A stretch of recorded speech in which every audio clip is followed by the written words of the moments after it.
Hello, everybody. What's up, Mel? Mellow Harsher. She's like, hurry up, girl. I'm sorry. I had to get everything straight. You know how that goes. You know, Jay is never on time. That is one quality I'm really not proud of, but it is what it is, and that is me. I try, no matter how hard I try to be on time, you guys. I really can't. Wow, I just got a crazy email regarding Oni, but that is a whole nother live and a whole nother channel. So today I am going to be sharing with you Chris Watts psych eval from Dodge.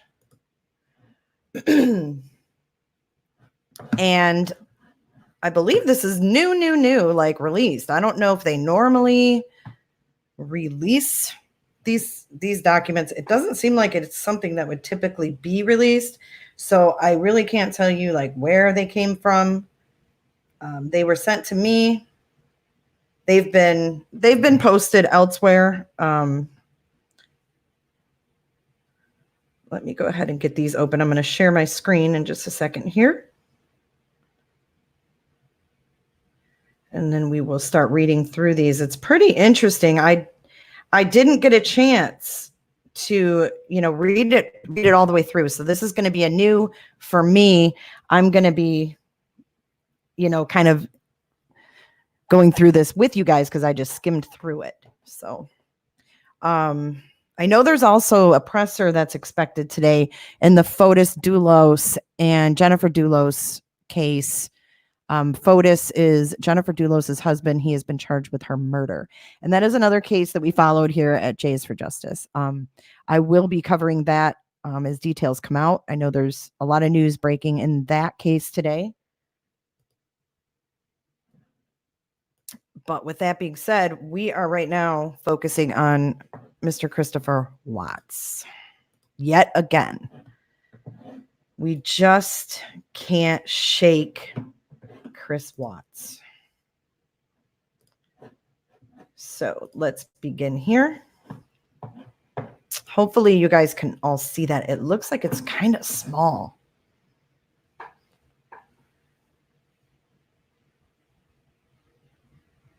It looks like it's kind of small. I will share this in my podcast group on Facebook. So if you're not a member of the podcast group on Facebook, you're going to want to join that. And then, obviously you can see these up and close. Because this is the best that I think they're letting me do here on StreamYard, which sucks. But let me see if I can blow it up just a little bit. Maybe that helps. Is that better? No. I think I just improved it, True Helpers. No. It's bigger. I think you guys can see it better. I'm going to wait and see if you can. I'm going to start reading much better. Okay. Once Upon a Crime. What's up? Hey, Gwen T, my new neighbor. All right. So here we have the inmate classification report. This is the initial. This says Wisconsin Department of Corrections, Bureau of Classification and Movement. This is an ICCR 200 inmate classification report. Watts Christopher, DOC number 674796. Staffing date, this is 1/11 of 2019. It says date 1/11/2019, time 9:33:16 a.m. User S Coroner, OCS DCI, detainer no, pending charges no pending charges per CCAP, no outstanding warrants per portal 100. Date 1/11/2019, 9:33:22 a.m. User S Coroner. Offense history, juvenile per Colorado DOC information or DOC information, no known juvenile educations. adult per Colorado DOC information, and Portal 100, there is no known adult offense history. Date 1/11/2019. Time 9:33, 52 a.m. User S corner. Sex offender not applicable. County jail. Colorado information indicates he was not a management program in the county jail. Previous Department of Corrections. First incarceration. Colorado information indicates he was not a management program prior to transfer. Adjustment comments. Conduct, no adjustment problems noted at DCI. Escape, none. And this was concluded at 9:34 a.m. on 1/11/2019. Erica, 1/11 is your birthday. 11 is my lucky number, and I've been seeing it everywhere, so it's crazy that you say that. Okay, here's page 2.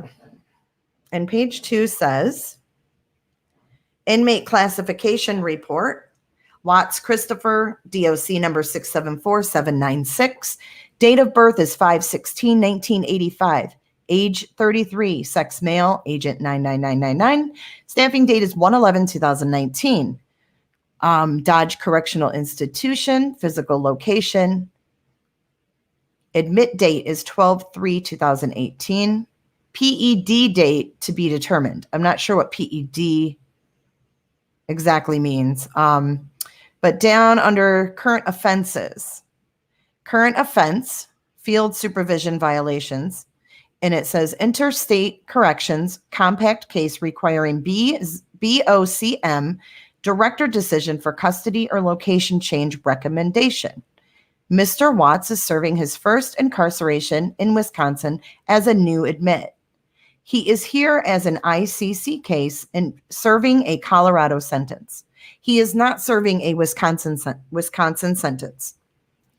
18 CR 2003 District Court, Weld County, Colorado. 3 counts, murder 1 after deliberation. 2 counts, murder 1, victim under 12, position of trust. Pregnancy, unlawful termination, first degree, woman. 3 counts, tampering with deceased human body. Mr. Watts was sentenced on 11/19/18 to 5 life sentences without parole, 48 years in prison, 3 to 12-year sentences, 3 12-year sentences. Per information provided by Colorado Department of Corrections, including the warrantless arrest affidavit, on 8/13/18, officers received a call in regards to completing a wellness check on Shanann Watts. Shanann Watts was said to be 15 weeks pregnant and had not been feeling well. The caller was concerned because she had not heard from her and could not locate her. When the officer arrived, a search of the house was conducted, and Shanann Watts and her 2 children were not there. Mr. Watts stated that earlier in the morning, he had told her he wanted a marital separation. He stated they were not arguing, but were emotional. He had then left for work. All of SW's personal effects were in the house. When SW and the girls hadn't returned by 8/14/18, a press release was issued. During the 2-day investigation, it was revealed that Mr. Watts was having an affair. He told police after telling Shanann Watts that he wanted a separation, he observed one of their daughters sprawled out on the bed and Shanann Watts actively strangling the other daughter. Mr. Watts told detectives he went into a rage and strangled SW. He then loaded all 3 bodies in the backseat of his work truck and took them to an oil field. Mr. Watts told detectives he buried Shanann Watts near 2 oil tanks and he dumped his 2 daughters' bodies inside of the oil tanks. He identified the area for the detectives on an aerial photograph. Now it says motivation. He states, and I quote, "Honestly, I am still trying to piece it all together myself," end quote. He is trying to distance himself as much as he can right now from that moment. He states in the last week or so before this happened, they never really slept in the same room or talked much, arguing about their relationship, and it all came to a head. A lot of things were said that they didn't mean to each other. Current attitude. He is not currently appealing the case. He has been told to appeal it, but is not in the right state of mind to do this right now. He doesn't want to make people go through that process for just 2 to 3 years. He just wants to start the healing process right now, if that is even possible for him. In regards to his feelings towards the victims, he just kind of renewed his faith and talks to the victims through prayer. The victims are his family. Date 1/11/2019, time 11:20 a.m., user S Corner. Violations, no supervision violations. Page 3. This is a continuation of page 3 of the inmate classification report.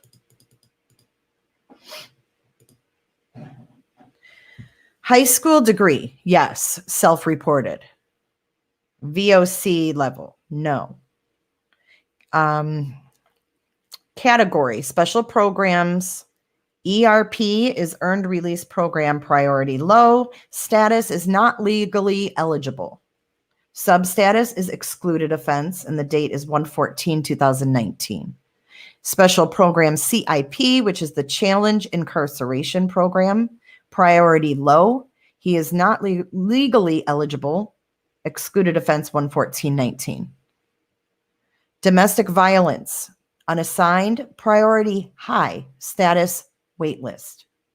Date 1/14/2019. Academics, Compass vocational education, criminogenic scale unlikely. Academics not applicable, vocational not assigned. He has his high school diploma. He also has an automotive-based technical degree. Employment history. Mr. Watts was last employed through Anadarko full-time as a field operator in the oil fields. He has always maintained stable employment as an adult. SUD.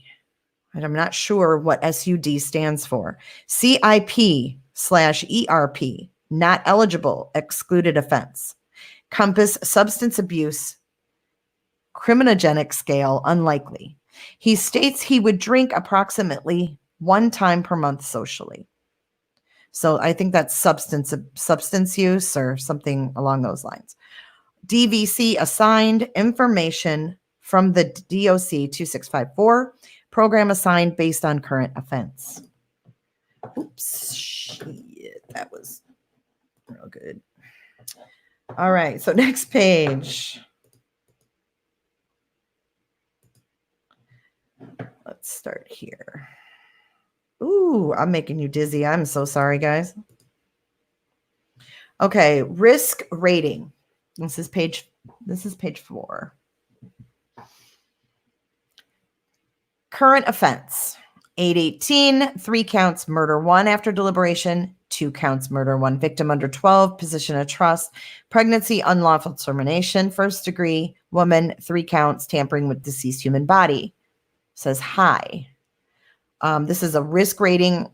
I'm not sure for what, to be honest. I don't know what off HX is. It says none, and it says low. Sentence structure is sent track 5 life sentences without parole. Sentence structure is high. Sentence track is lifer. I don't know what INSTADJ is, but that is low. Escape, low. I believe this is emotional something, mental health. Emotional mental health is moderate. Behavior/ATT, low. Temp, low. Risk rating, high risk. Guideline, determinant. Then down here we have the recommendations and decisions. And that one was dated 1/10/2019 at 2:09 p.m. So recommendations and decisions. Custody. They recommend maximum. Decision is approved. Result is maximum. Transfer priority is C. Recall date is 1/1/2020. Site 1 is Dodge Correctional Institution. Decision approved. Result, Dodge Correctional Institution. Comments down below. Interstate Corrections Compact inmates held in Wisconsin pursuant to an Interstate Corrections Compact, which is the ICC, are assigned to a custody designation by Wisconsin DOC and may be assigned a custody designation by the inmate's home jurisdiction. The Wisconsin DOC and other jurisdictions' custody assignment are not designed nor intended to match relative to risk assessment, privileges, or housing. Risk assessment and custody assignment by Wisconsin relative to housing and privileges while in Wisconsin will take precedent relative to the home jurisdiction's risk assessment. Date 1/16/2019 at 9:02 a.m.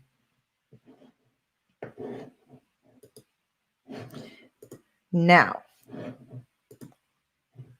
I think that is the last page.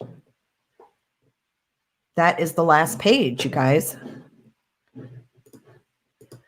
So I guess we can determine, is he a moderate psychotic person? Is he, it sounds to me like he's pretty normal, that other than,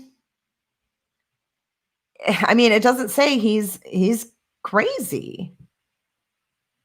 It doesn't say he's crazy. But we do know that now he has said, at that time, I mean, this was a year ago, he hadn't even processed it. We've talked about this at length. I've had Mel on my show.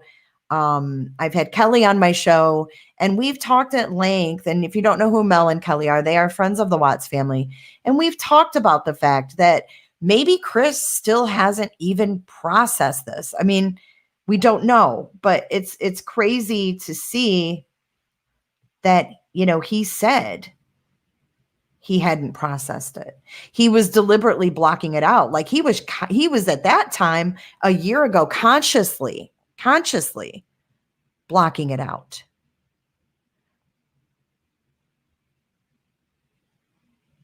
Yeah, thank you to all the new members that have joined. Thank you. I saw Marissa Day, so I pinned her up on the screen. I didn't get to see anybody else because I was reading, but if anybody else joined, I would like to thank you. The other thing, yes, that I thought was very interesting. Okay. When he said that they hadn't been speaking nor sleeping, near each other, and that the fighting had just come to a head. That to me, and this is just my opinion, that to me says he snapped. That's a snap. I mean, this is his words to, whomever was evaluating him there at Dodge, but, I mean, that's what it always seemed like to me. I never believed this was premeditated in the fact that, there was others involved and things like that. I've never been a believer of that. I really think that Chris did this, and Chris did this alone. And I don't think it was planned for weeks and weeks. I really don't. I know I've heard people saying, they thought he went out and dug the holes ahead of time. I don't believe that. Yeah. Well, he may did the oxy. I don't know about that letter. That letter is still pretty perplexing to me. Yes, that's how he copes, by not coping. Mm-hmm. Mm-hmm. But the oxy, yeah, I mean, that was a head, but not, I don't know if he wanted her to die. I really don't think he wanted a baby. I think he did that for her to miscarry. I don't think he had any plans of killing her or Cece or Bella at that time. That's just what I think. That's just my opinion. And, obviously he held everything in with their fighting and whatever was going on. So, yeah. Okay. So Mallow says, Well, she was in North Carolina, so they couldn't have slept together for weeks. Correct. Good point. Good point. But didn't we hear, Mel, before that he had been in the basement sleeping?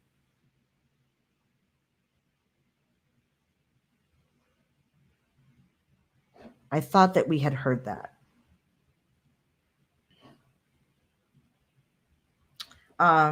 Just going to check out chat a little bit before I get off here. I don't want to ramble on too much. I wanted to just share this info and kind of leave this for replay. I want to check out what's going on in the Fotis Dulis trial, or the Fotis Dulis case. What's ironic is the date of this intake interview was 2 days after his 49-day window to request consideration of appeal under extremely limited circumstances. Now, Colleen, while I don't know if that is factual, interesting, but I don't know if that's factual, because I just don't know. So I can't verify that information, but thank you for sharing that.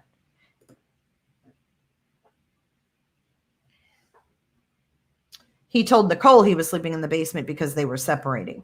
Correct. He did tell Nicole that. However, there was a bed down there, and there was the blanket over the window. I mean, someone was sleeping down there during the day to cover that window with a blanket. Unless, of course, it was covered for privacy. But yeah. So Fotis Dulos, if you guys are not familiar, I'll give you a real quick update. His wife, Jennifer, went missing. This was months ago. I covered it in the very beginning, and there hasn't been a whole lot of movement. Jennifer has not been recovered. They've charged her ex-husband. They charged her ex-husband with murder today. Him and his girlfriend are being accused of, I don't know what the girlfriend's charges are at this point. If there are, formal charges, if I don't know what's going on with the girlfriend, or the, whatever you want to call her. Jennifer and Fotis were going through a divorce, a nasty, nasty divorce, like really nasty. She goes missing. Her children are with her mother in New York. Her mother's very wealthy, and she actually had a guard to keep Fotis away from those children.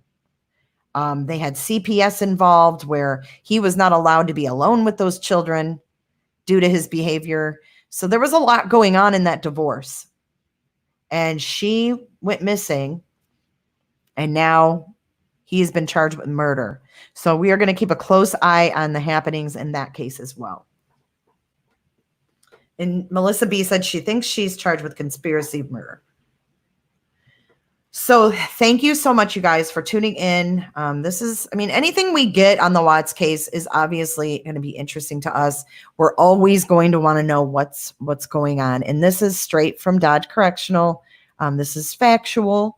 These are some of Chris's thoughts or words to the person that evaluated him at Dodge. So I want to thank you guys all for tuning in. Again, thank you to all of the new members. I'm so excited to have the membership option on YouTube. That just came like about a week ago.